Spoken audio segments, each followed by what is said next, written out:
And it's been a busy day in Parliament indeed, and that Parliament today has seen a flurry of activity. The controversy surrounding the constitutional instrument that will make the Ghana card the sole ID for registering to vote has now reached fever pitch, and all day the debate has been raging on the floor. Parliament is literally just ending that debate, and we are going to stay on this and get some clarity. Do we have some consensus in Parliament now? Do we have some clarity? Has this debate been resolved? It all boils down to the document that you need to register to vote next year. The Electoral Commission has been offering some very essential clarity on the floor of Parliament today. Plus, the NIA has also been on the floor. The Finance Minister has also been on the floor. All of them, the three state agents leading this particular issue, have been on the floor today, engaging with the members of Parliament, and it got very heated in some moments.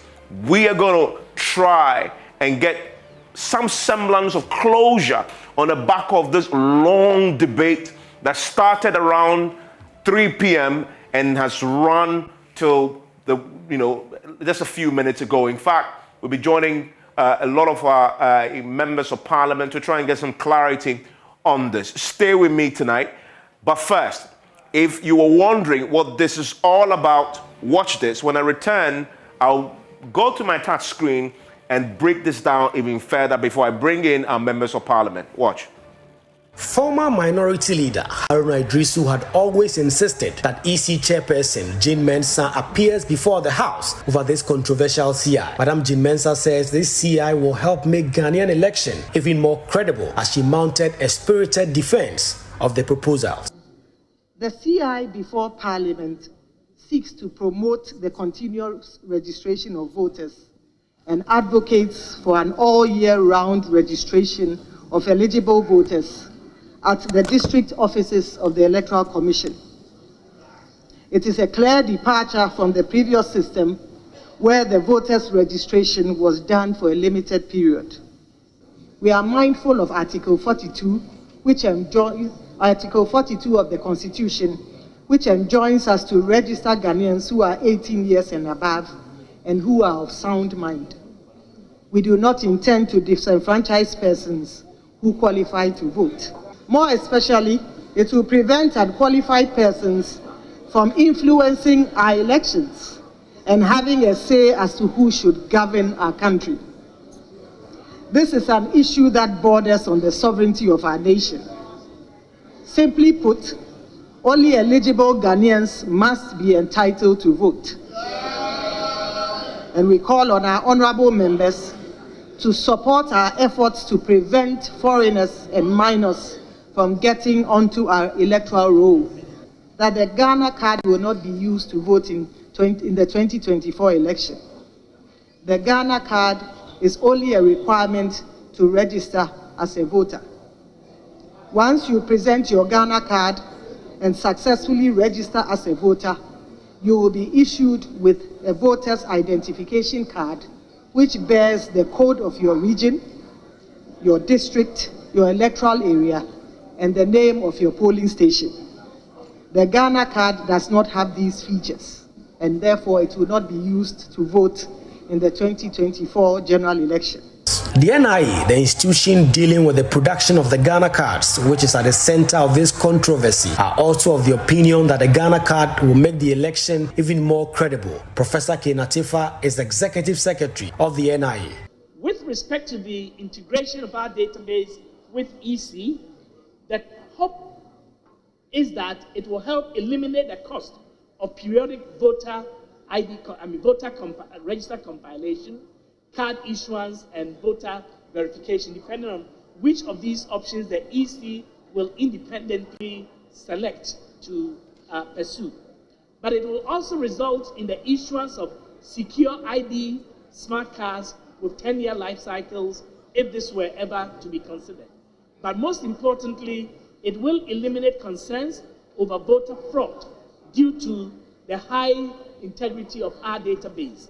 There will be no duplication of voter ID and determination of eligibility based on age, based on citizenship, and also based on the person's identity, that you will be who you say you are. Finance Minister Ken Ofori-Atta has also been assuring Parliament that the NIA will get the requisite financial support to undertake more registrations and to clear its debt with the banks, which has led to the seizure of some 3.5 million cards. To ensure that the 3.5 million cards will be released at the appropriate time for the work to be done, we agreed on 100 million CD transfer, and as he rightly said, 80 million has been put into the accounts of CAL, and 20 million, as he also mentioned, will be done by close of business today.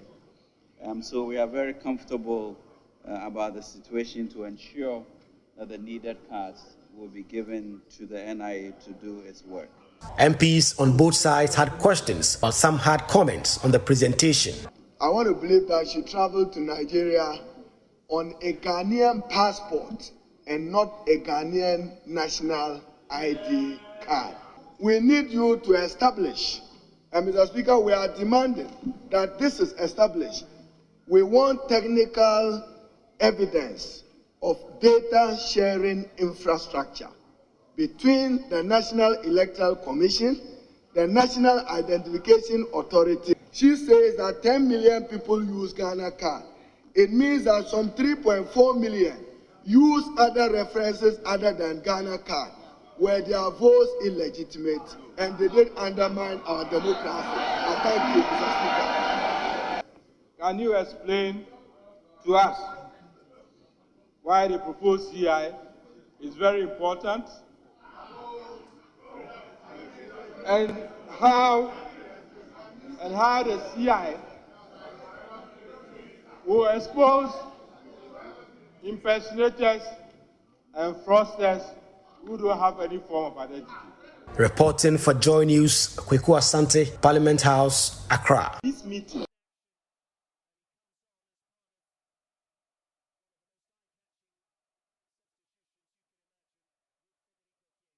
Okay, so that's the story from Parliament today, but that's not all, because this dragged a bit. Literally, in the last 20 minutes or so, we understand that now that debate has closed. What we don't know is how it closed and what closure, if at all, did we get to this particular matter. And so we're going to Parliament. But if you're just joining us, this is such a big matter. It is such an important subject. It goes to whether or not you can vote and how you vote. It goes to the very core of our democracy. And that is why we're spending some time to focus and bring you clarity. I know many of you are getting home now. You want to understand, was this resolved and was this not? But the Electoral Commission have bulleted the key points, the key issues that the Electoral Commission put before Parliament today. They are defense when it comes to the constitutional instrument. This is why they believe it is absolutely critical to use the Ghana card as the only document to register. One, because they say it will facilitate all year-round registration of eligible voters. And this is important to the Electoral Commission. They're making the point that this particular constitutional instrument, if it's passed now, EC does not intend going forward to hold limited registration exercises. That's not what they intend to do going forward. So there will never be a time, according to the Electoral Commission, where they will hold this, huge registration exercise where you have to go in queue to register. The 2020 voters register will be the base document. But going forward, they would now open the register up. If you turn 18, you can just walk into any EC office, hold your Ghana card, and register. So if you already registered, the 70 million plus people who registered in the last elections, they're not affected. They are already covered. They are on it. But if you turn 18 and you want to vote next year, then this particular CI will affect you and going forward as well. And so say if you lose your voter's ID card, you would go, they will verify you with your Ghana card and they will get you on. And of course, they'll be cleaning the voter register going forward. But that's one of the key advantages the EC believes is the reason why they need to do this. And then secondly, they say the adoption of it will be the sole document. And because also they believe the guarantor system that we used to apply is faulty and flawed, and that poses significant challenges. Those are the two main issues. But then we need to break down the numbers, because this is all about the numbers. So if you go to the NIA, and this is the NIA's own data, the Ghanaians they've managed to register currently is just over 17 million. They've printed 60 million cards. They have issued, 60 million, cards. Printed but not collected is 642,000. And then they also have a situation where attempted multiple registration is 95,000, because the system will pick you up. And there are 656 people who registered that is currently under review. But this was the big elephant in the room today on the floor of Parliament in the House. Because we got revelation here on JoyNews, on Newsfile over the weekend, that apparently 3.5 million Ghana cards, these are blank cards. So if you register, they don't print your image and your data onto that blank card and give it to you. 3.5 million of those blank cards were locked up in a bonded warehouse because the NIA could not raise the funds to pay the supplier, right?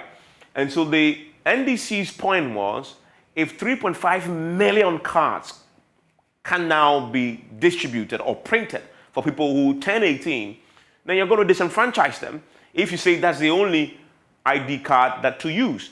But today, the finance minister was in Parliament and has assured now, you saw it in that report, that government, as of tonight, and Professor Kenatifa made the point that the banks have confirmed that government has released the 100 million cedis required to clear this. And so this has been cleared now. So does that address the concern of the minority?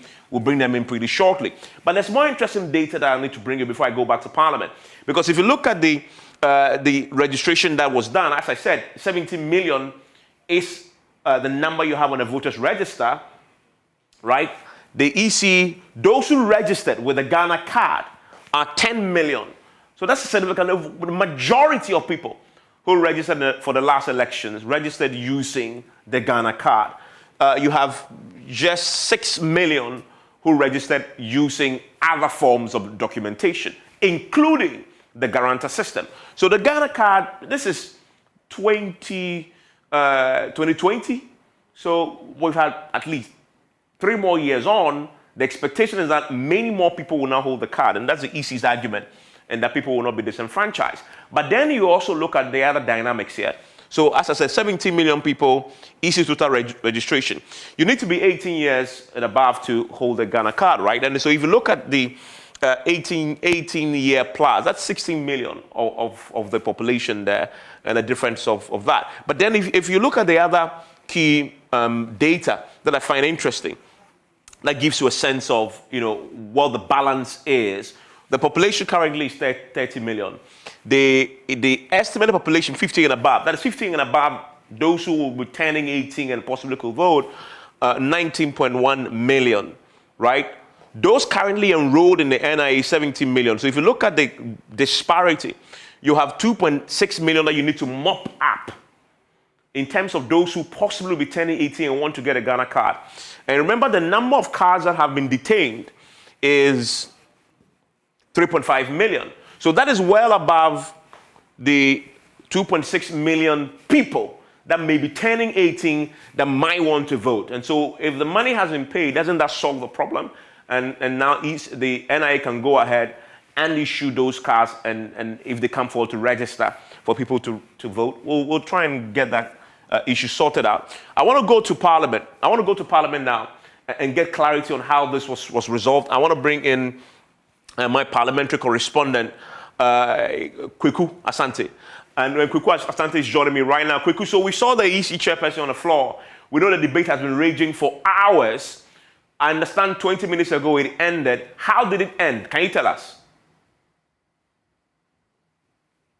So, Evans, I apologize for my lighting, but it ended by the Speaker of Parliament asking MPs to be aware that this is a very important matter and that Parliament is going to do everything it can to achieve some level of consensus. The minority leader, Dr. Kisela Tuforsin, insisted that the Electoral Commission chairperson had not given them enough assurance for them to trust her, for them to trust her words, that the specific concerns that they had have all been taken on board. So that was the concern that the minority leader expressed. The majority leader, Osei Mensah, was quick to come in to say that Parliament as an institution cannot stop the Electoral Commission from laying its CI. It is its constitutional mandate to do so, and Parliament cannot obfuscate that right of the Electoral Commission to lay that CI before Parliament. But the Speaker of Parliament himself has been at pain to insist over some period now that he, as Speaker, is the one who will allow the laying of such a document. And so ultimately, if he does not allow that to be laid, it will not be. But of course, the majority side disagree. And so what is going to happen now, Evans, is that the Committee of the Whole's report is going to come back to all MPs to discuss. The majority side wanted this to be done with expedition. According to the majority leader, Mensah, so there's no time, and the EC is time-bound. And so this report must come in by Thursday so that MPs can debate, a decision can be taken, and then the way forward as to how the EC will lay this document will be taken. The Speaker of Parliament said, well, these are very key issues.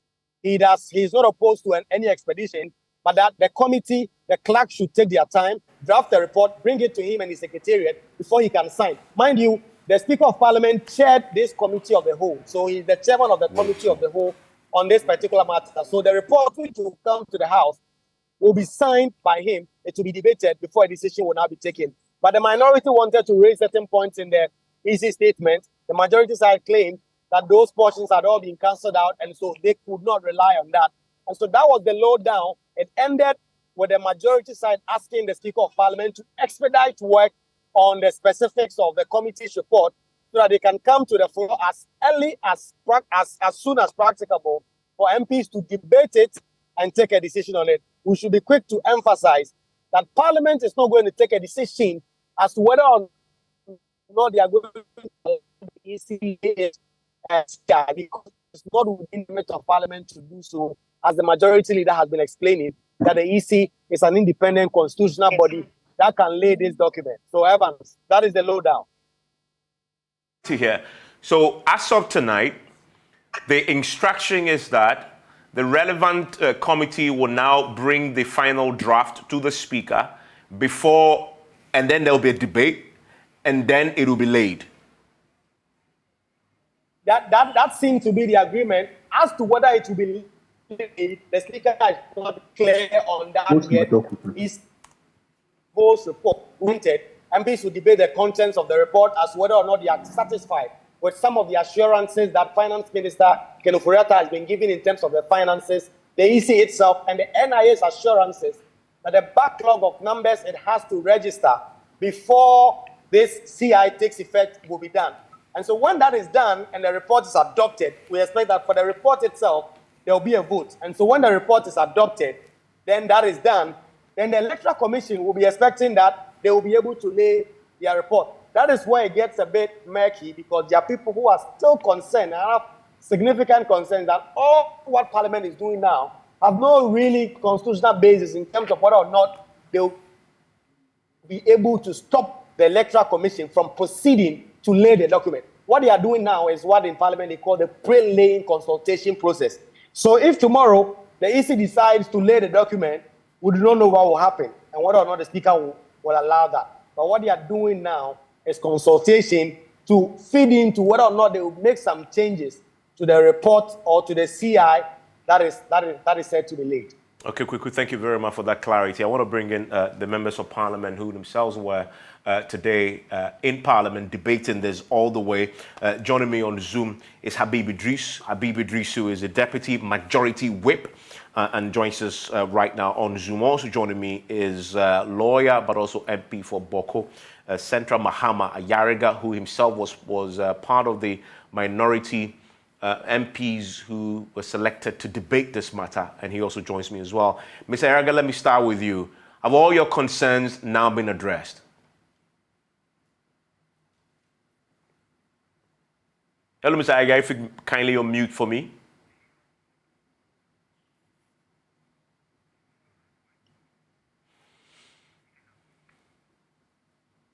Hello, Ms. Ayaga. Please unmute for me if you can. Yeah, can you hear me now? I can hear you loud and clear. Can you Thank hear you me very now? much. Yes, I can, yes. Have all your concerns been addressed? Oh, I mean, my concerns are very fundamental, and I must say that the chairperson of the EC was clearly unable to address any of them. Because my first argument really is that her main complaint is that the guarantor system has been subjected to abuse.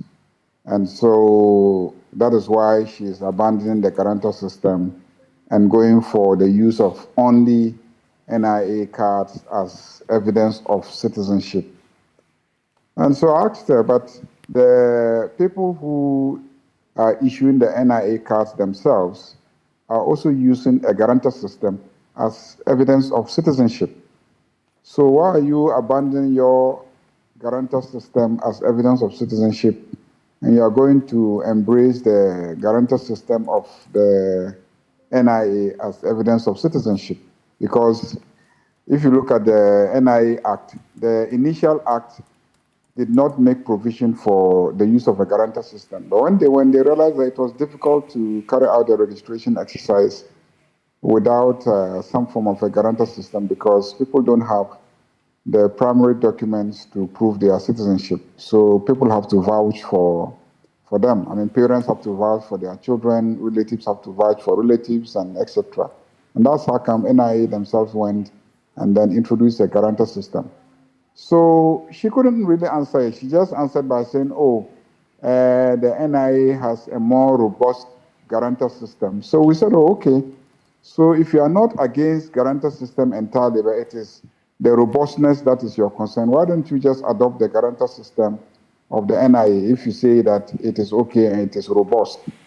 And in any case, with all due respect to her, I don't think she really appreciates the issues there. The NIA guarantor system requires that those who are guaranteeing should swear an oath before they do so. But if you take her own guarantor form, it also makes provision for an oath.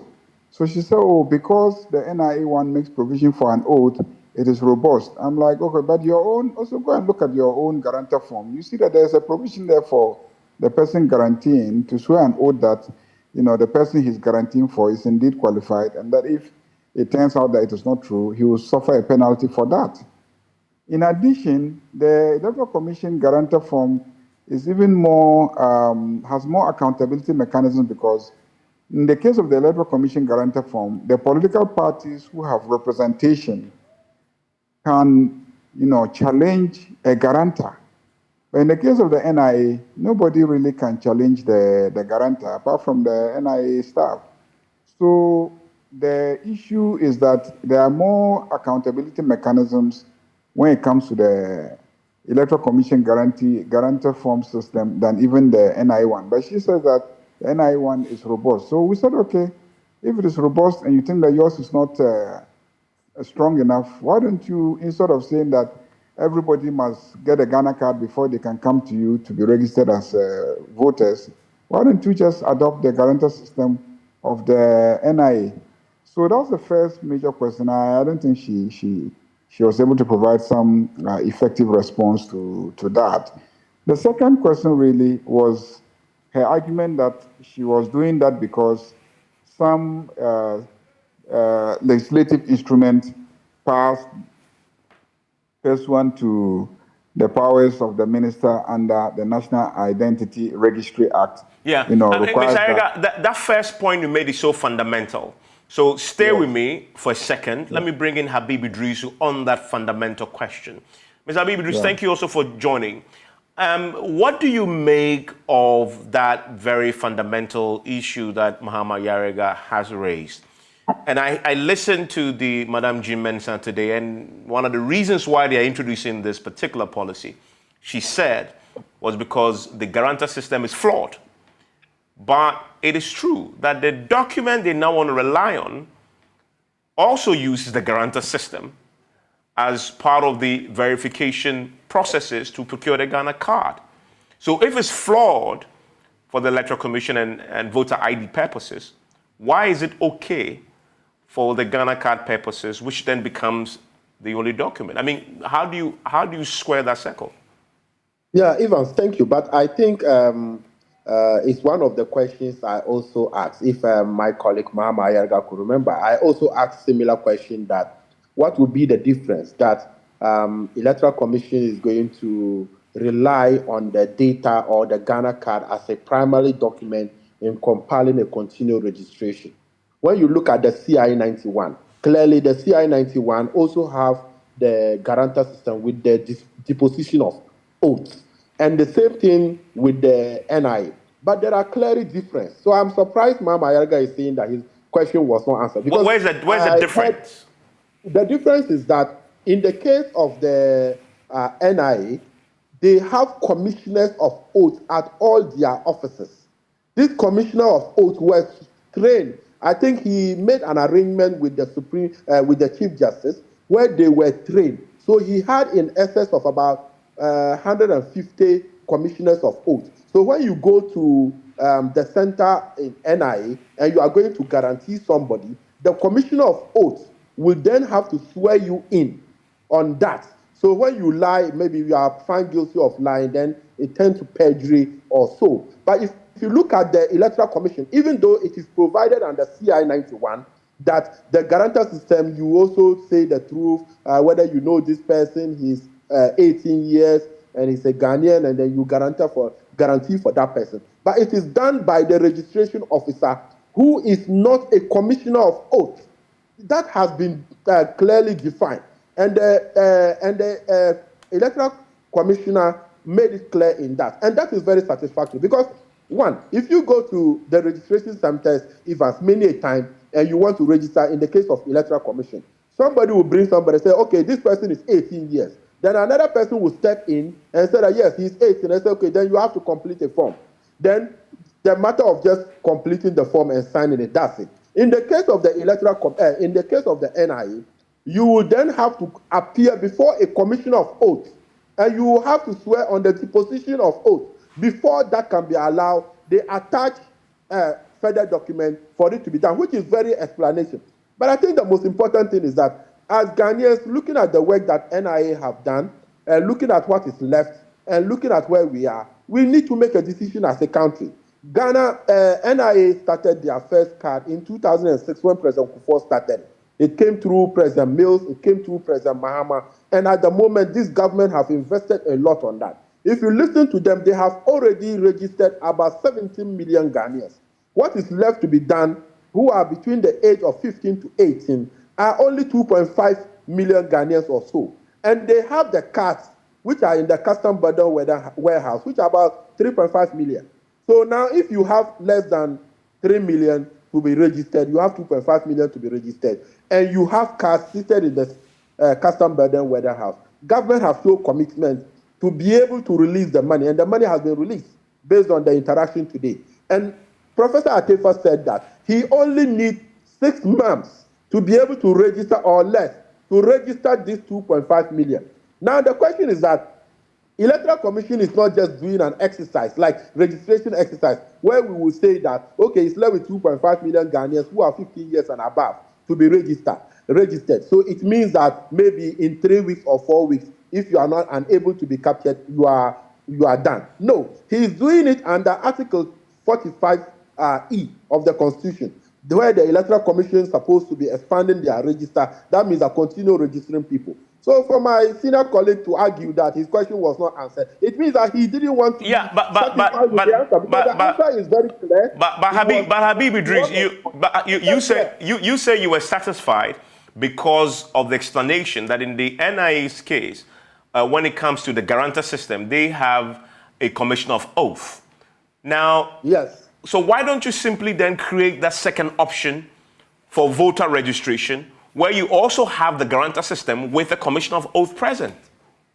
But if you look at it, Evans, then what will be the problem in trying to create that where we have to pay, because definitely Electoral Commission will need to recruit people who will be commissioned of oath, trained and paid, whilst we already have 3.5 5 million cars in Ghana, and we are left with 2.5 million Ghanaians to be registered. He used the 6 months to register these people, and then everybody who's supposed to be in the register will be in the register. Anybody who wants to be registered will be registered. Mind you, NIL can only register people who want to be registered. Mind you, Electoral Commission can only register people to be enrolled into the register, those who want to be registered. So in order of putting more burden in terms of paying wages and salaries and other things about training commissioners of oath, what about the fact that we already have the 3.5 million cars in Ghana? Government have already released the money. But there's also the other aspect of this, that there are people who have actually registered and they haven't received their cards for whatever reason. And there are challenges with the system in terms of sometimes not even only the printing, but locating their cards. And when they open the complaint centers, you see these people in queues. They've been coming from far away sometimes to just come and have their problem solved. So for the avoidance of doubt, and because this is an election, for somebody who through no fault of theirs, because of some technical challenge or because of where they reside, they are unable to get a card, you don't think it is appropriate just to have a second option for that person so the person is not disenfranchised, even if it's one person? Evans, the continual registration is a process. And more to the point, the data presented to us today, it is only 541 people who haven't received their card. Some of them, their cards have been printed. Out of the meeting we were having, I was suggesting to Professor Atifa, because you see, some people are busy in a sense that they will go to a certain center, register their NIA card, but they are unable to go back to that point to be able to pick up their card. A form of a delivery system whereby we can be able to locate these people and get their cards delivered. A form of a system whereby those who are yet to be registered will find it easy to be able to register them. Even as a country, we have come far. If you go to Togo, you go to Burkina Faso, they have national ID card. So why are we shying away as Ghanaians to be able to, at the time that we are, to also be able to have cards? Whilst 17 million Ghanaians were already registered. In fact, the last register that was used to conduct the 2020 election, per the information given, 10 million Ghanaians used the Ghana card.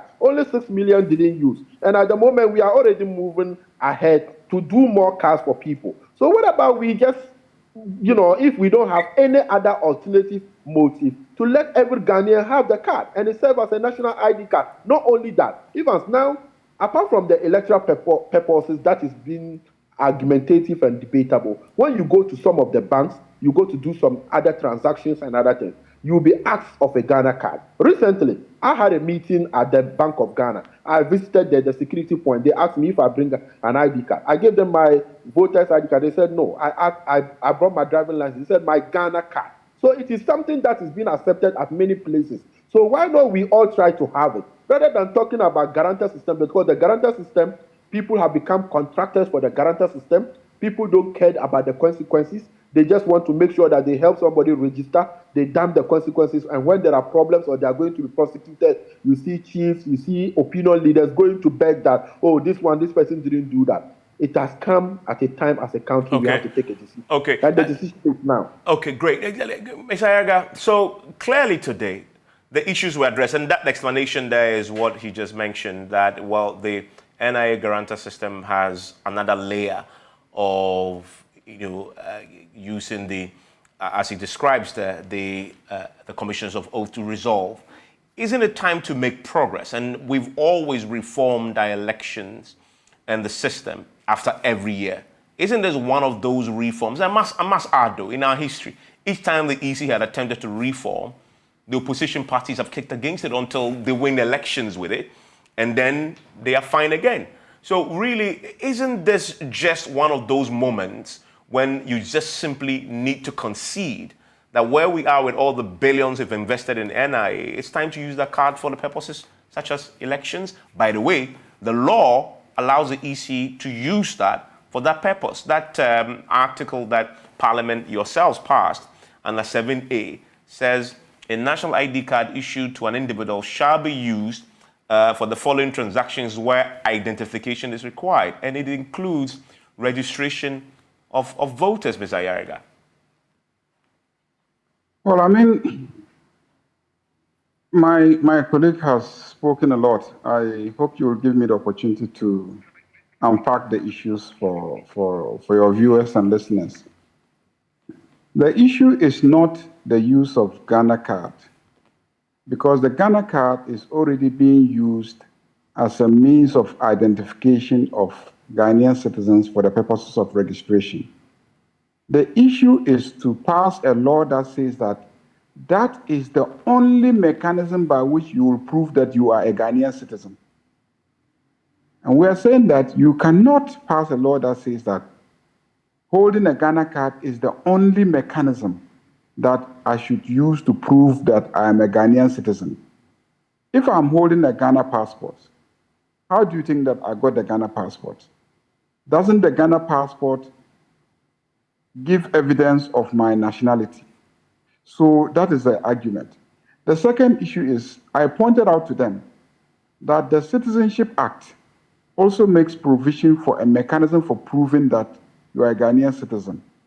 So how can the Electoral Commission come to us as a parliament and say we should pass a law that says that to register as a voter, which requires that you must be a Ghanaian, the only mechanism for proving that you are a Ghanaian is if you are holding a Ghana card. Ghana card is one of the mechanisms, but you cannot pass a law that says that that is the only mechanism that you, Electoral Commission, will receive. So that even if somebody brings you a passport, you say, no, we won't accept your passport. You must bring us a Ghana card. If somebody brings you a certificate of a minister of Interior saying that he's certifying that he's a Ghanaian citizen, say, no, we will not accept that.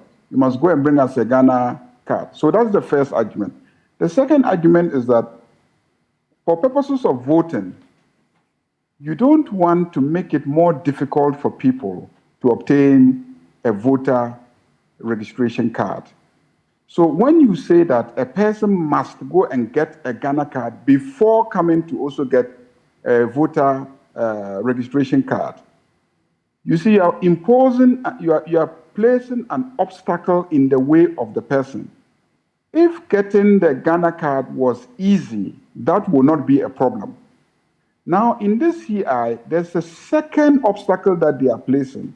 In the past, you recall, and I'm sure you've registered to vote before, you recall that some voting polling stations are converted into registration centers for people to come and queue and register to vote. But in this CI, the Commission is proposing to use its district officers as the center for continuous registration. So our argument is this. Now, there are some districts in which the furthest end of the district, through the district capital where the NIA office is and the Electoral Commission office is, or the two of them are, will be about 80 kilometers. And we use Bole as an example. From the last polling station in Bole to the district capital is about 80 kilometers. So we asked them, now a young person has just turned 18 and is desirous of registering to vote. You don't want to come to his community and come and capture him as a voter and issue him a card, just as you have done for the about 60 million people that you already have on your voter register. But in the case of this young man who had just turned 18, you are telling him that he should travel 80 kilometers to the district capital, to the NIA office, and then apply for a Ghana card. He might be lucky if he gets it the same day, but many of them will not get it the same day. They will go and come back. And like you yourself rightly pointed out, some of them, even after their data have been captured, getting the card becomes an issue. And even the NIA authority itself came and admitted that there are a lot of people whose cards they have not yet succeeded in giving to them. So now this young man who had just turned 18 traveled several 80 kilometers, once, twice, thrice to the district capital in order to obtain his NIA card. Then after that, then you want him to now travel again and come back to the district capital, to the Electoral Commission office, in order to now use his NIA card, the Ghana card, to apply for a voter register. We're saying that these obstacles that you are placing is unfair and unconstitutional because you are imposing unreasonable obstacles in the way of this young man who has just turned 18, so that it will become more difficult for him to obtain his voter ID card. That is really the argument. So all these arguments about, the people have Ghana card now. So we said, okay, if you say people have Ghana card now, then don't make it compulsory that unless you have a Ghana card, you will not be allowed to register to vote. Because anybody who has a Ghana card knows that it is very easy to go and register once they have a Ghana card. So they will by themselves, come with their Ghana card and register. The last registration you did, 10 million people came with their Ghana card. That is because they had the Ghana cards. So if you claim that 17 million people now have their Ghana cards, then wait and then open the the registration process and see whether all those people who have Ghana cards will come there, and instead of just showing their Ghana cards as evidence, they will go and be bringing parents and relatives and then commissioners of oaths to come and then testify that they are Ghanaians. No reasonable person will come and then be struggling with guarantors when he has a Ghana card. So people are compelled to resort to guarantor system when they are unable to obtain a Ghana card. So don't make it doubly difficult for a young man who has just turned 18 or a young lady who has just turned 18 and now wants to register. And we said that if you say that the NIA registration process using the guarantor system is more robust, we're saying, okay, tighten your system and adopt this robust system, but still give this young person an alternative. Yeah, but if you do that, you're duplicating the NIA processes. So why don't you just rely on the NIA card then as a sole document? No, but see, the NIA processes are complicated because when you come and you are captured, you don't just get your card immediately. But if you go to the Electoral Commission and then you are captured, you get your card. And then you walk away as a registered voter. For your name gets on the register. The day of election, when you go to your polling station, you will see your name there, and that will entitle you to vote. So your duty as Electoral Commission is not to compel people to obtain NIA cards. Your duty is to ascertain that they are citizens and then to capture them and then issue them with evidence that they have been captured, which is the card. You can actually capture somebody and not give him a card, but then he's captured on the register and then his polling station is known. And on that day when he goes there, he will see if he identifies himself by some evidence, he should be able to vote. So it's more complicated than that. It's not as simple as my honorable colleague is putting it. So you stated from the onset that as far as you're concerned, the Electoral Commissioner today didn't address the fundamental issues for you. And I believe many of your colleagues will share that view and from the NDC as well. I'm going to take a quick break. When I return, the only question that remains then is, what will you do about the concerns that you still have? Because the EC has said clearly today that they are going ahead. The NIA has also said they are able to print the cards. Government says we will release the funds for the NIA to do their job. So you are now left in the position where you have to make a decision what you want to do if you really seriously believe that this will disenfranchise Ghanaians. That is the question I'm asking you after this break.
Habib Idris is the Deputy Majority Whip, and Mahama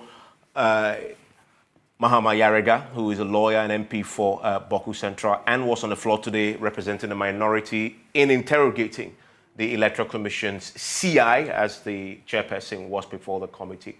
It's to him I go next, and I'll hear from Habiba, so we also wrap up now. Mr. Yarega, so that question, what do you do now? It is important for people to understand that the question of the right to vote as a citizen and how you prove your citizenship is a question of law. It's not something that the EC chairperson or members of the commission can arbitrarily just bring a CI and say, oh, this is the only mechanism that you can use to prove that you are a citizen of Ghana. So that's a question of law. And they must be acting, guided by the law. I mean, the EC chairperson is a lawyer, and today I pointed it out to her. I said, look, there are several laws that make provision for how you prove that you are a citizen. So don't just think that you will come to us and say, for me, the only mechanism that I will accept is this. There are other laws, so you can't just do things the way you want. And don't forget that the right to vote is a constitutional right. And to be a citizen, gives you that right to be registered. So you, the Electoral Commission, you are providing that citizen a service. You have no right and authority to place unreasonable obstacles in the way of that person. And I made the argument that if you are so convinced that the National Identification Authority has the capacity and has been given the resources and will be able to register everybody, then just sit back and watch whether everybody will bring their card to you as evidence. That is the most important. Yeah, you made that point before the break. So I'm asking, so what do you do now, since that the EC says they are going ahead? Government is backing it as well. Well, I mean, the EC first and foremost, the EC has to bring the CI. The CI has to be laid. And then the debate will go on because, trust me, it's not just us. We're talking about Ghanaians, generally. For us as parliamentarians, we will put across the views that, we think will help the country. But constitutionally, constitutionally and procedurally, you cannot stop the EC from laying the CI. And it just once it lays 21 working days, it matures. So you really, I want to understand when you say you continue the debate. I'm not sure whether constitutionally nobody can stop the EC from laying a CI, because a CI, to become the business of the House, there are processes involved in getting it to become the business of the House. And there are mechanisms for challenging a CI. So for clarity, are you saying you will stop the laying of the CI? We will do everything within our power. If she brings the CI, that says that the only mechanism by which a citizen will prove his citizenship in order for the EC to do its constitutional duty to have the person registered to vote is if you bring a Ghana card. We will resist that. We will resist that because in the first place, it is unconstitutional. It doesn't make logical sense because there are other laws that make provision for mechanisms for proving citizenship. And we expect the EC to continue to operate under all these laws. Mr. Aga, because of time, so when you say you resist it, just for clarity again, you mean first and foremost, you do everything to resist the laying of the CI. That's what you mean when you say you resist it. We will resist the laying of the CI and we will fight it. Using every mechanism at our disposal. Because clearly, forgive me because of your colleague is on another line and time is running. Let me just give him the final word. Mr. Habib Idris, you've heard him, so that's the strategy to frustrate the laying of the CI. Give me your thoughts. Yes, Evans, we will do everything that we can to lay the CI. It will give us a credible register. It will give us a register that will make Ghanaians to choose who their president is. Unless it is the case that our friends in the NDC are thinking about registering minors and they want the guarantor system. Unless they are thinking of registering foreigners in our register. That's what they are thinking for. Let me give you a clear example. By the privilege given to me and Mama Ayarga, for instance, we all have 2 passports. We have ordinary passport and we have diplomatic passport. It means that my ordinary passport have a different passport number and my diplomatic passport have a different passport now. The same thing with Mahama Ayarga. But in the case of the Ghana card, whether you are the president of the republic and a member of parliament or so, you have only 1 card.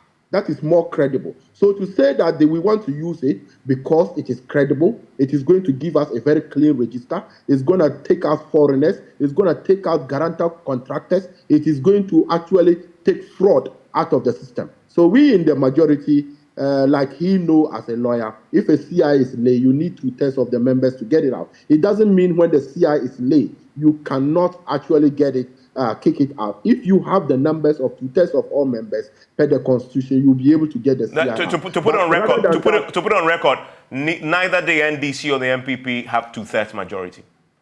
So yes, I know that. So that is why the CI will be late. And when it's late, it will be matured. Unless the case that the NDC is planning in 2024 to register foreigners, to register minors, to be able to win this election. If they know they want a clean and a credible and a transparent process to happen in Ghana, we should all allow the EC to do their job and give them the document that they want. So that when they declare in 2024, then this party will now come and say that, oh, Electoral Commission will be giving us excuses. Oh, we said you should let us do this. That's why this happened. We said, we don't want that. In 1992, remember the NDC had a problem with how the registration was going to go. Even in 2012, when we go into the biometric system, they kick against it. When we go to the transparent ballot system, they kick against it. They have always been against any process that is going to bring transparency in our electoral. But as a wrap up, keeping them honest, you've also had fundamental issues before the 2012 elections with the voters register and the issues surrounding what the EC intended to do that both parties have